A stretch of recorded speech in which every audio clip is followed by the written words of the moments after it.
मोफत वीज देण्याचा आपण निर्णय केला होता। मला सांगताना आनंद वाटतो की आपण राज्याच्या या योजनेकरता 26,681 कोटी रुपये हे खर्च करतो आहोत आणि शेतकऱ्यांना मोफत वीज देतो आहोत।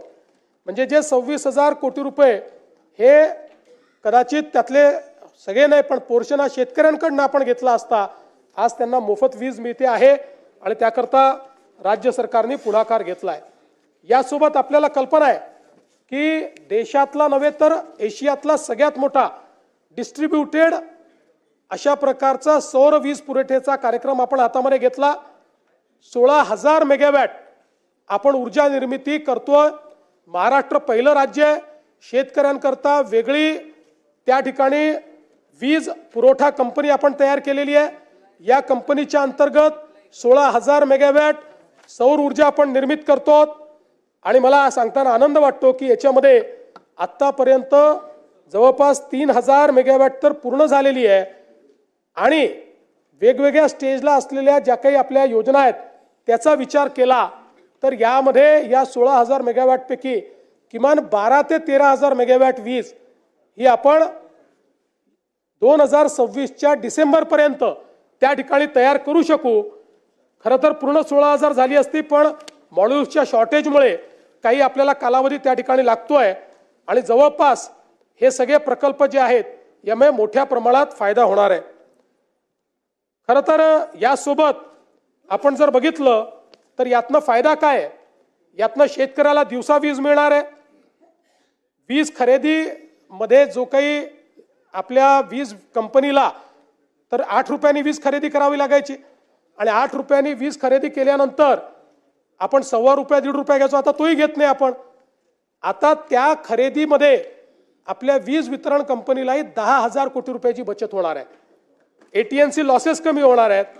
शासनाची जी सबसिडी आहे क्रॉस सबसिडीतली त्याचं 5,500 कोटी रुपयाचं दादा त्याचंही बचत होणार आहे आणि सगळ्यात महत्त्वाचं कार्बन उत्सर्जनामध्ये मोठ्या प्रमाणात कपात होणार आहे। मी सहज एक थंब रूल पाहत होतो की 16,000 मेगावॅट कोळशाची जी ऊर्जा आहे या ऊर्जेनं जेवढं CO2 एमिशन होतं ते एमिशन जर आपल्याला मिटिगेट करायचं असेल तर किती झाडं लागतील? ते जर आपल्याला करायचं असेल 250 कोटी झाडं लावावी लागतील। आता या सौर ऊर्जेच्या कार्यक्रमामुळे 16,000 मेगावॅट जर आपण वीज तयार केली तर 250 कोटी झाडांचं मिटिगेशन हे आपण या योजनेच्या माध्यमातून करतोय। म्हणजे वेगळ्या पद्धतीनं 250 कोटी झाडं लावले असं आपण त्या ठिकाणी क्लेम करू शकतो। हा तर ते लावणारच आहोत। तर या दृष्टीने ही एक अत्यंत महत्त्वाची अशा प्रकारची योजना आहे। या ठिकाणी विषय आला की तुम्ही अनाउन्स केले, पैसे मिळाले नाहीत, पैसे दिले नाहीत।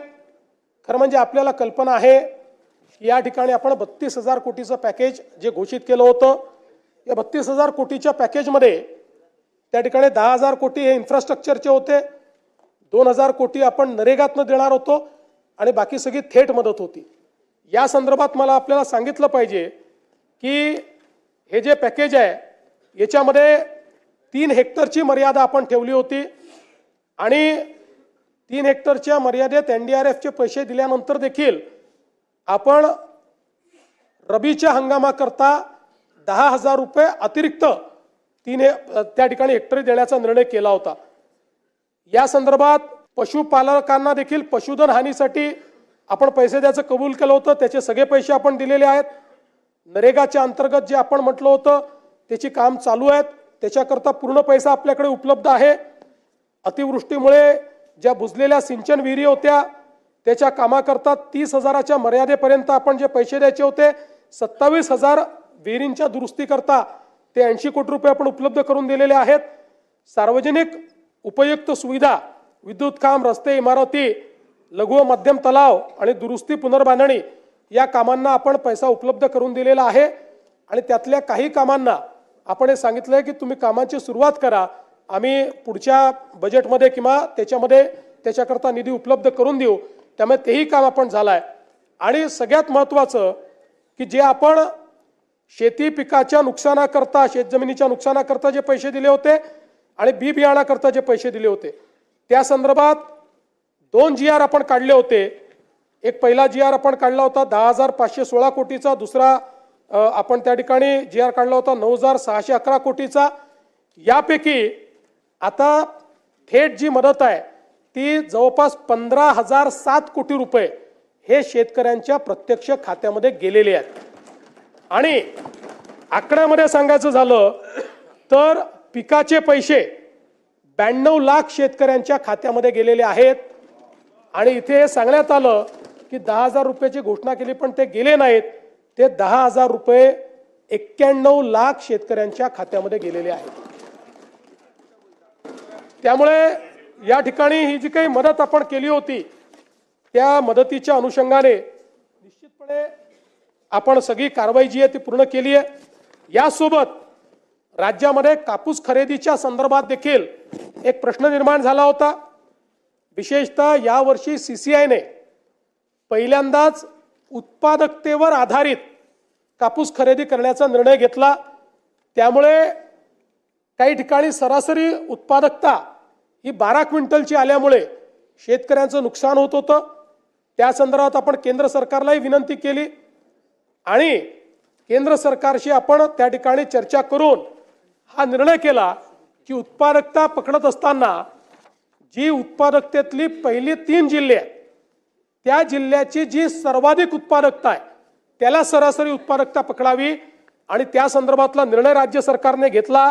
आणि आता 1277 किलो प्रति हेक्टर सरासरी उत्पादकतेच्या ऐवजी 2368 किलो प्रति हेक्टर अशा पद्धतीनं आपण निर्णय केलेला आहे.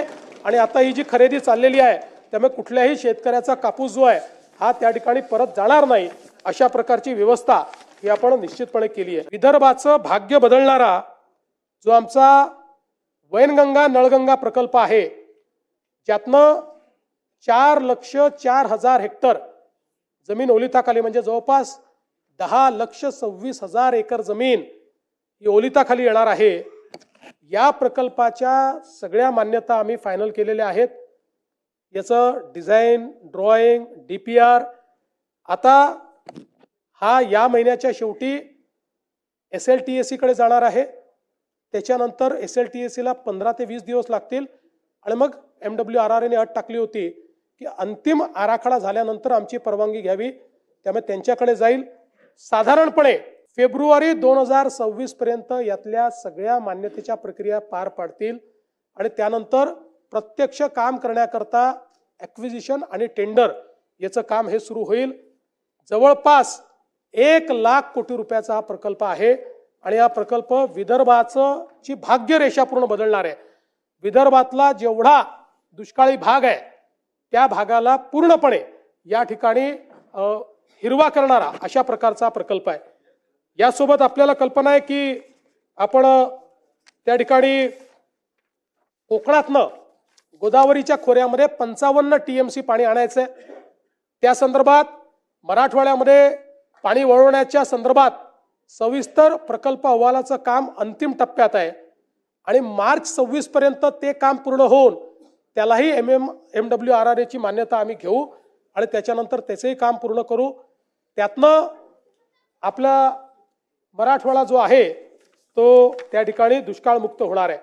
आणि यासोबत मला हे देखील सांगितलं पाहिजे दमणगंगा एकदरे गोदावरी, दमणगंगा वैतरणा गोदावरी, नारपार गिरणा हे जे प्रकल्प आहेत या सगळ्या प्रकल्पांना आपण त्या ठिकाणी मान्यता देऊन काहींचे टेंडर निघालेले आहेत, काही टेंडर स्टेजवर आहेत आणि त्यातनंही मोठ्या प्रमाणात या ठिकाणी 2.41 लाख हेक्टर इतकी जमीन ओलिताखाली येणार आहे. यासोबत आपण वर्ल्ड बँकेच्या माध्यमातून फ्लड डायव्हर्जनचा प्रकल्प तयार केलेला आहे. तोही आता अंतिम टप्प्यामध्ये आहे. त्यातला पहिला जो पोर्शन आहे त्याचं टेंडरही निघालाय. दुसऱ्या पोर्शनचं अजून फायनल डिझाईन तयार होत आहे ज्यामध्ये जवळपास कोल्हापूर आणि सांगली इथलं जे फ्लडचं पाणी आहे हे फ्लडचं पाणी आपण डायव्हर्ट करणार आहोत. आणि आपल्याला ऐकून आश्चर्य वाटेल वर्ल्ड बँकेच्या सिम्युलेशन स्टडीमध्ये असं लक्षात आलं दरवर्षी फ्लडचं वाहून जाणारं पाणी हे 100 TMC आहे. 100 TMC पाणी वाहून जातं. त्यातलं 30-35 TMC आपण त्यातला डायव्हर्ट करू शकतो. ते डायव्हर्ट करून उजनीपर्यंत आणायचं. पश्चिम महाराष्ट्रातले जे काही दुष्काळी तालुके आहेत आणि उजनीतनं पुन्हा मराठवाड्यातले लगतचे जे तालुके आणि जिल्हे आहेत त्याच्यामध्ये पाणी न्यायचं. अशा प्रकारचा हा फ्लड डायव्हर्जनचा प्रोजेक्ट आहे. वर्ल्ड बँकेने याला सगळ्या प्रकारची मान्यता दिली आहे. त्याला निधी देखील वर्ल्ड बँक देतोय. आणि यामुळे मला असं वाटतं की पुढच्या काळामध्ये हे सगळे प्रकल्प, आणि मी असं म्हणत नाही, हे जनरेशनल प्रकल्प आहेत. यातल्या काही प्रकल्पांना 7 वर्ष लागतील, काहींना 8 वर्ष लागतील.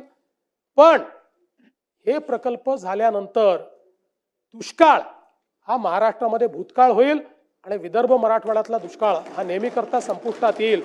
अशा प्रकारचं एक ट्रान्सफॉर्मेशनल काम हे आपण या ठिकाणी केलेलं आहे. खरं म्हणजे आपण जर बघितलं तर विशेषतः हे सरकार जे आहे हे, आणि 2014 पासूनच आपण एक नेहमी प्रयत्न केला की कुठल्याही परिस्थितीमध्ये निधी वाटपामध्ये असमतोल येऊ नये, विदर्भ मराठवाड्यावर अन्याय होऊ नये.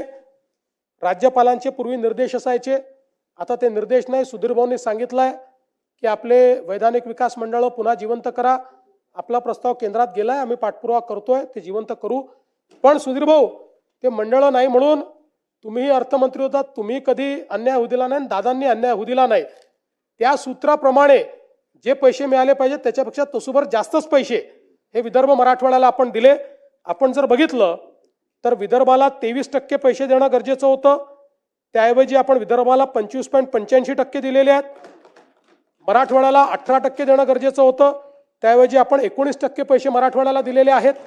त्यामुळे कुठेही अन्याय हा विदर्भ मराठवाड्यावर या सरकारमध्ये होणार नाही, हे देखील या निमित्ताने मला आपल्या लक्षात आणून द्यायचं आहे.